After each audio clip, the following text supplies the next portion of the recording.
Hi everybody, it's morning coffee with the Whitetail Guy. Just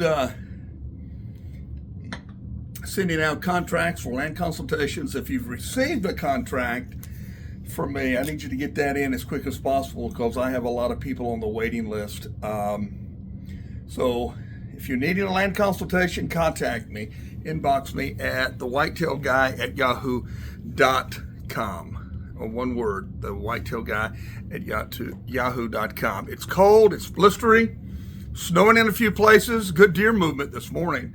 We'll talk more about that on the daily deer report tonight. It's going to be pretty tough with the wind chill, so you guys make sure everything's covered and that you're being safe out there. Let me take one more sip before I get on my little spiel this morning. I saw, just for a few minutes, I can only take a lot of these so-called hunting podcasts just for a few minutes. Sometimes they come across my feed by accident, and I just am by nature a curious person, and then after about 3 or 4 minutes, I turn away. Anyway, this very popular hunting broadcast that will remain nameless was interviewing this young kid. And I guess he had just shot a 200-inch deer, and he was asked by the two interviewers, oh, so what is this, your second or third 200-inch deer? He said, yeah, nonchalantly, like it was just running down to the ice cream store and getting a fudge pop. This kind of stuff is what I loathe. Okay. First of all, it puts out the expectations that there's a 200-inch deer behind every tree, or it puts it in people, especially younger kids, because they want to be the next internet sensation, the next YouTube superstar, the next influencer, or to get a show on one of the outdoor channels. It's not realistic. I've been very fortunate to shoot some very big deer, but blood, sweat, tears, disappointment, made a lot of mistakes, at the same time raise a family, could keep my job, no sponsors or helping me gain access to exclusive properties. And I said this many times, lower your expectations, okay? I don't go on score of deer. I go on age. I go on an age of a buck. I'm to the place I can do that. I went through that where bang, bang, bang, everything you shoot. If you see a 1-year-old or 2-year-old or 3-year-old shoot, I went through all that. I understand there's 5 stages of a whitetail hunter's journey. Maybe I'll talk about that. It was Charles Alshamir, my mentor, who's now passed. I think he's been dead 5, 6, 7 years ago. Spoke about that, and when I heard that the first time, it spoke volumes, that we take this journey. I don't know what kind of journey these guys between the ages of 40 and 20 are going to take, because they have literally cut their teeth on outdoor TV and the internet and the hunting influencers and putting unrealistic expectations out there on people. It can't happen. You may never even see a 200-inch deer, much less a 150-inch deer, depending on where you're at, especially if you hunt down south. And I cut my teeth hunting the swamps of North Carolina. I understand that. I completely understand that. I was very fortunate to kill a couple mature deer off my family farm, but I managed it. I got into this 35, 40 years ago. As soon as I fell in love with deer hunting 46 years ago, I realized that after shooting a spike or a 4.6 point, I wanted something, something more. There had to be more out there than just killing a deer that, I saw North American whitetail covers and deer hunting covers, the pictures on their covers of their magazines. I'm like, man, I'd love to shoot something really big. And of course, that was practically impossible. If you shoot a 5-year-old deer in anywhere down south, that's quite an accomplishment. And typically, they're only going to score about 130 inches. It's just genetics and other variables that come into play. Now in the Midwest, a 3-year-old will score about 140 inches on most properties. Again, it goes back to genetics. No magic corn seed, no magic deer stand, no magic mineral is going to make your property where you've never shot a deer over 140 all of a sudden start sprouting up and you're shooting 170, 180. It's not going to happen. The big thing that I stress when I do a land consultation or talk to people is get a deer 4.5 to 5.5 years old. Let him show you his genetic potential. Let him show you what God gave him. And that does not really get shown. And I've had bucks really make big jumps from 5 to 6 and some from 6 to 7. And I know that's really hard to be patient and to wait out a buck because there's a lot of variables. There's predators, there's your douchey neighbors, there's automobiles, there's EHD out there waiting to kill them. I understand that. And I've lost probably more big deer than I've ever killed because of those variables.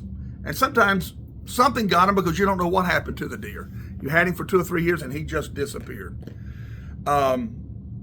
So the expectations, lower your expectations. You're not, and I say, listen, the realistic goal is to find out what your genetic pool is in your area. If you're in Mississippi, if you're in Maine, if you're in Montana, if you're in Minnesota, if you're in Florida, if you're in Texas, wherever you're at, find out and then say, that's going to be my goal. But the goal should be not antler inches.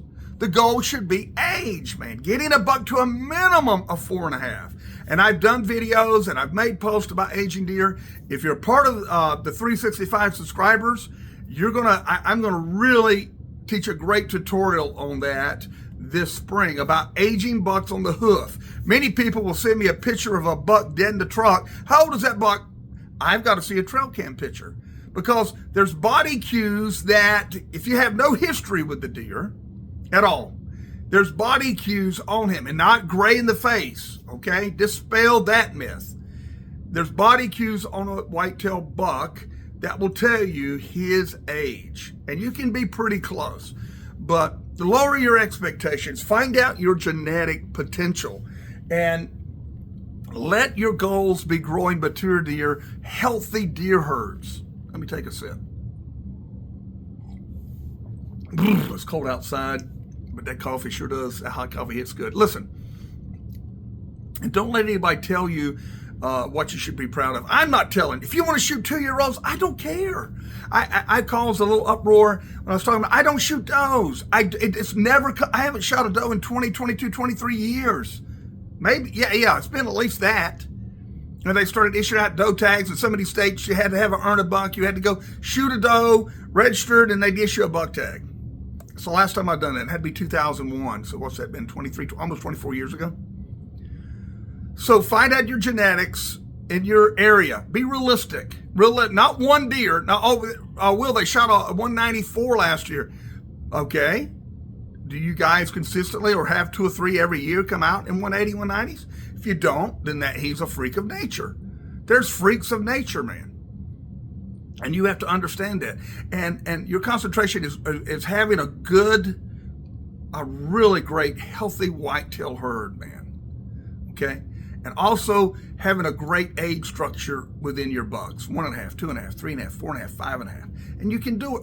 All my properties are small. I'm really getting weary of people calling me an elite hunter, which I'm not, an influencer, which I'm not, or I'm sponsored, which I'm not. All my properties, and I like smaller properties because I think I can manage them well. Now, I've been on large, 200, 300, 400 acres years ago, but 90, 80, 40, 40, 20, that's my properties, man. That's it. So I'm hoping I can be an inspiration to you that, hey, if Will can do it, I can do it. Now, you're not just going to walk out there and stick a corn pile or a mineral pile, if it's legal, and climb up in a tree and shoot one. There's a lot of strategy, a lot of blood work, blood, sweat, and tears, a lot of hard work, but it can be done. It can be done. And you have to be patient, man. You have to be patient as you manage your deer herd, because there's so many variables: predators, automobile accidents, EHD, harsh winters, douchey neighbors. There's everything vying for the deer's life. And that's why I don't put any pressure on my does, man. Those are my baby makers. Those are my big buck magnets. Those are the ones that are going to ensure that not only will I get to see deer, but my son will get to see deer, my grandchildren will get to see deer, and my great-grandchildren will have whitetail deer to pursue. So lower your expectations. These guys get on these podcasts and all this. I just want to vomit sometimes, man. They don't live in a real world. Most of their sponsors buy at least these giant properties. Some of them haven't been hunted in years, or some of them go to these outfitters and they've got thousands of acres that haven't been hunted all year, or at least 2 or 3 years. Put them on there. They shoot a big buck. It's so easy. So it's not. It's hard. And I never, ever want to give that impression that it's easy to go out and kill a mature buck. But deer hunting's more than mature bucks. Those are great. I love it, because I love the relationship I develop with these bucks, man. A chess match that we have, and watching them grow, and knowing that they're being part of the deer woods. But the biggest thing is that you have a healthy deer herd, man. A healthy deer herd that if something would happen to you today, that you're going to leave something back for the person that follows you. And I hope that helps. I really do. But that was kind of and that's what these mornings with the whitetail will be. If I get a hare, or I see, I'm just going to come in here. I'm going to drink my coffee, and we're going to have a good heart-to-heart conversation. And whether you agree or disagree with me, that's fine. I'm just here to help you, man. Whatever that looks like. If you've not subscribed to 365 with the Whitetail Guy, you can at the top link of the Facebook page. Now I'm having subscribers at TikTok. So if you're listening to this at TikTok, subscribe, because a lot more better content's coming out 2025. And I'm going to really cater to those people that really, really want to step up their game in deer ecology and make land improvements and improve their deer hunting experience. So thank you for your support. Always like, share, comment my content. That helps me to keep buying a cup of coffee every morning. I got to get back on these land consultations.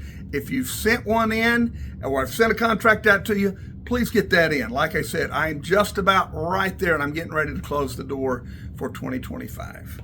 I love you guys. I appreciate you. Always wear a safety harness. I can't stress that enough. You hear me say that every time I talk, because I fell out 40 years ago and almost died. Always have a lifeline hooked up in every tree. I don't know why you don't. I really don't. And always shoot straight for the love of the whitetail. I'm the Whitetail Guy. I'll be right here next time you come back. God bless.